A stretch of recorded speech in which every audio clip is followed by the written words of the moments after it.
ន់តែបានយល់ស្គាល់ភាំងប្រា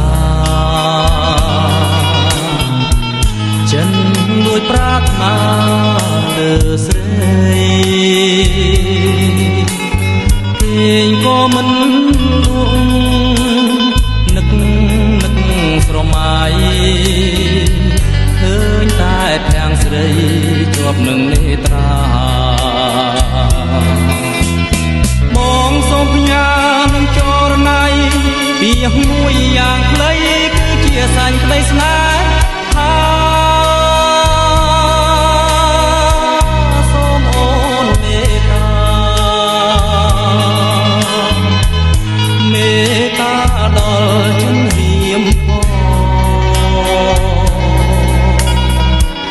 ដែលបំណងបងស្នេហ៍តែវល់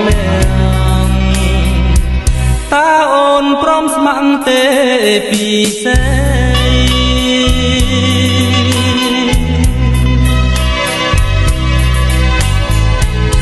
ហាងត្រាស្រទន់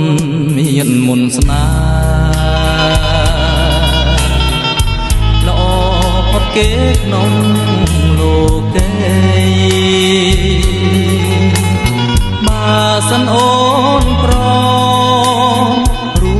មពីសម័យចរណៃកែវគុំព្រួយចិនណា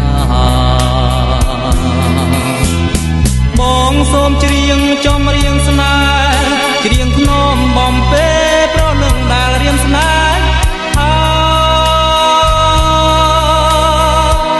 បានស្ដាប់កាលណា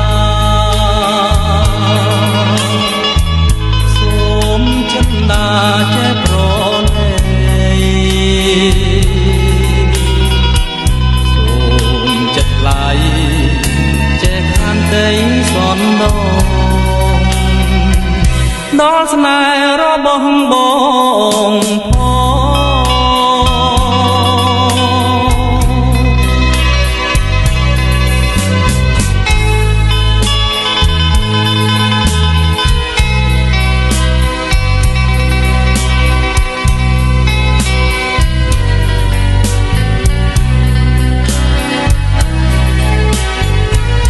ភាំងត្រាស្រទន់មានមុនស្នេហ៍ល្អផុតគេក្នុងលោកេបើសិនអូនព្រមរួមពីសម័យចរណៃកែវគុំព្រួយចិនណា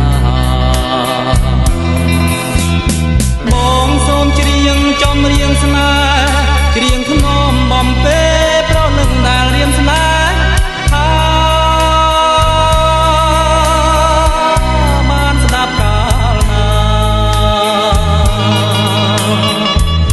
សូមចិនដាចេះប្រណីសូមចិត្តថ្លៃ